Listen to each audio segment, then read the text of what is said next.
In this lesson, we'll begin drawing a character within the boundaries of our fifth and final shape. Alright, so in the previous lesson, we finished refining the line work for our fourth character here, and just kind of looking back at what we've done here, we've got a nice little arsenal of characters that are starting to accumulate here. So, I tell you what, we're on our last shape, so let's go ahead and zoom in on this. This is probably the most complex shape we've had to deal with as of yet, but, because of its complexity, it's going to provide us with a lot of really great options as far as what we can do with this shape. So, notice here that we have sort of the main body of our shape here, then we have some protrusions, one off either side of this shape. Now, let's just go ahead and flip this upside down and take a look at it upside down here. I'm seeing really great possibilities for a character either way we go with this. If we turn it upside down or if we draw with it the way it's already positioned on our canvas. So, looking at it this way, I'm looking at those two protrusions and I'm immediately seeing sort of like these tusk-like things that protrude out of the main body. But flipping it over here just like so, this shape has a completely new character ready to be pulled out. So, it really doesn't matter which one we go with. I'm going to go with this one just because that's how I have it aligned on our canvas. If you want to go ahead and draw a different character with that shape, feel free. But I tell you what, let's go ahead and get started. Let's go ahead and reduce the opacity for that shape layer here. We'll drop it down about 25-30% or something like that, and we'll go ahead and make sure and select our rough layer so we're not drawing on top of the shape itself. And let's go ahead and grab our pencil brush, which I should already have, but we'll go ahead and select it again, and we're going to draw with that at 5 pixels. And let's just go ahead and begin here. So, looking at these protrusions here, I'm immediately seeing almost a hat. And if you're familiar with the hat that I'm thinking of a court jester's hat where it has these little protrusions that come off. There's 4 or 5 of those, and they come off, and there's maybe a little bell hanging from each one of these. So, thinking about court jesters, maybe we could do something a little different with this character. We've done fairly reserved characters, fairly serious characters up until now. Let's go ahead and go with maybe a character that's a little more deranged. Let's go ahead and do a creepy clown. How's that sound? Let's go. So we'll come in here and let's go ahead and kind of position in here an ellipse for the base of his skull, and we're going to go ahead and divide this shape in half here. Establish a direction he's looking. So I'm thinking he's looking this direction. And I tell you what, let's go ahead and flush out this hat for just a moment here. So looking at the shape as it sits right now, we've got this curve right here and this subtle curve right here, which, looking at this one, I think that'll work really well for possibly our character's brow. So we'll go ahead and play off that shape here as to where we're going to end this hat. So I'm going to come in here and just bring a nice curve around, sort of like this. Let's bring it down and then back up just a little bit, something like that. So it looks like it's raised up here over his, sort of the corner of his face that's closest to us. So we'll go with something like that. And I tell you what, let's go ahead and begin flushing out the shapes of these protrusions. We've got 2 of them already pretty well defined, but we're actually going to need more than just 2. So I tell you what, let's go ahead and kind of refine what we already got here. We'll come in and draw sort of this arm right here, and figure out which part of this body is going to overlap on which part. And maybe we could actually see one here behind. Maybe this one's hanging sort of off the back side, something like that. And we'll just come in and draw a really simple bell shape there. Let's go ahead and do the same thing here. Notice I'm not sticking with the original shape. I'm not necessarily restricting myself to just the areas that are defined by that shape. So I think that we've already talked about this once before, but using the shape as inspiration is really a direction I tend to take this exercise more often than not. I'm not going to let the shape tell me necessarily what I can and can't do as far as my character, but instead using the shape as more of a tool for inspiration. So coming down here, we'll draw maybe another one of these protrusions right here that's maybe hanging down just in front of his face. Sort of like that. And there's maybe a little bell hanging there. And let's go ahead and kind of refine this one out. This one actually dips a little bit low here, so I'm going to bring that up a little higher. And actually, maybe there's 2 here. Maybe there's the one that's a little closer to us, right here.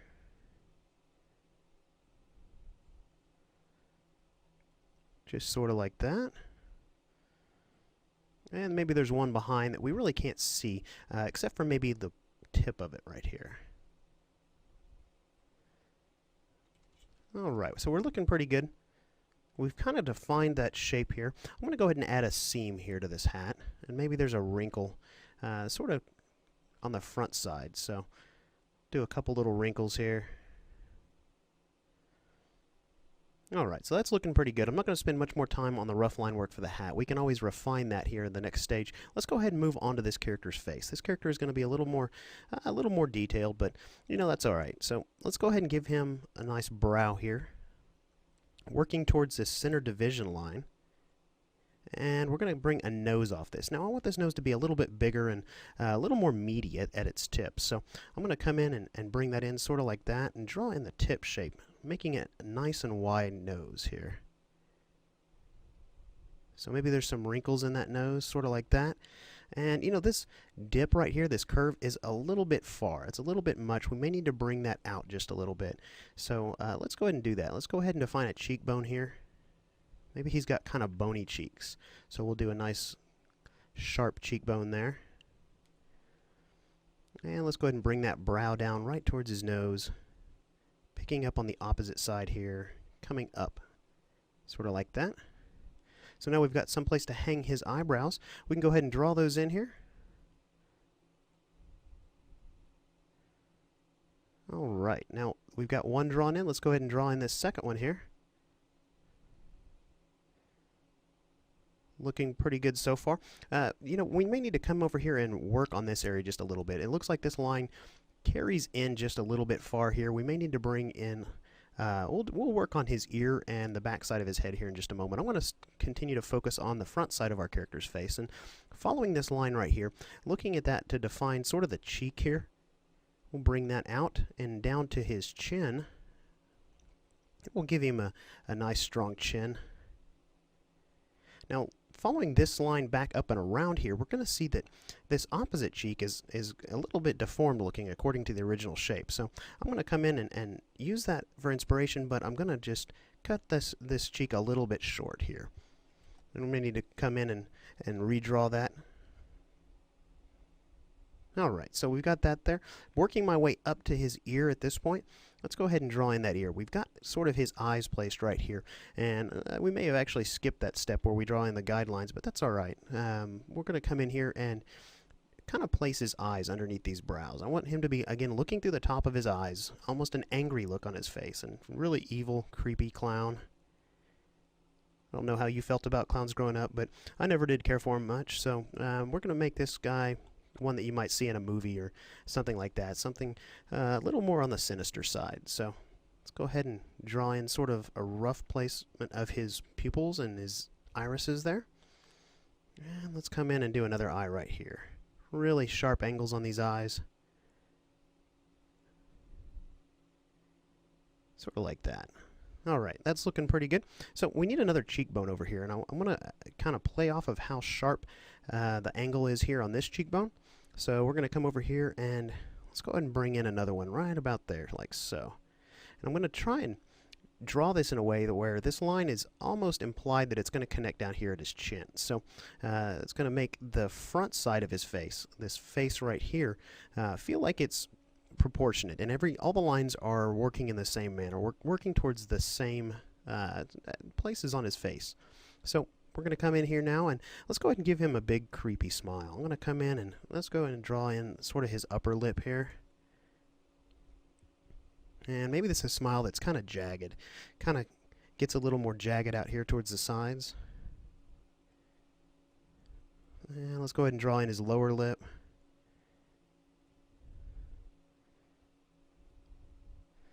A little bit of a dip there.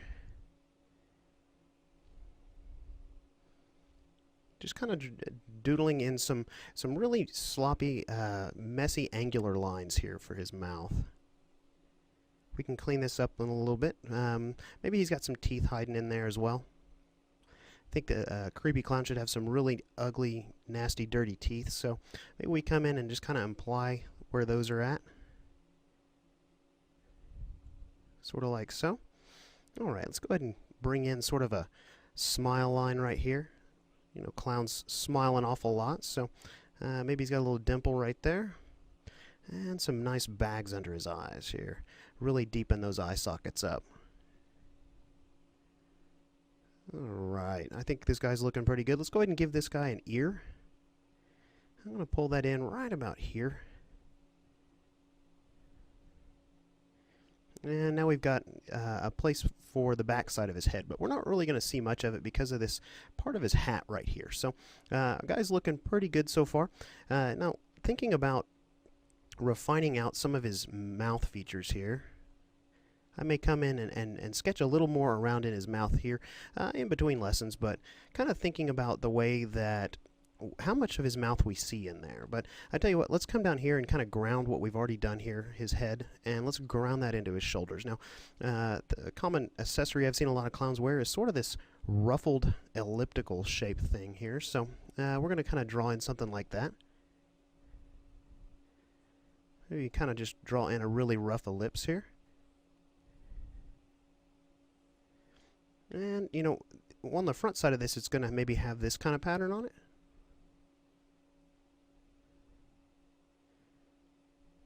And obviously, as that starts to turn that corner, these little waves are going to get closer and closer together until we turn the corner. So just coming up and repeating this pattern on the other side. And, you know, just for the heck of it, let's go ahead and do a second layer here. Maybe this little ruffled neck piece is 2 layers. And then maybe we can go ahead and give him some shoulders down here.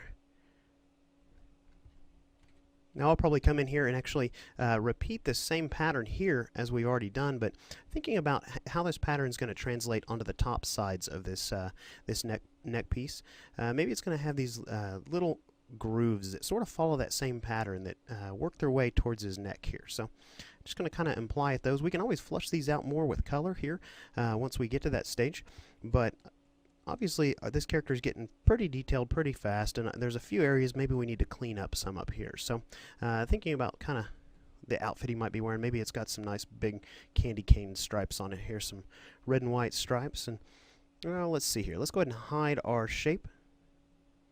And we've got a few little areas to fill in. Not too many.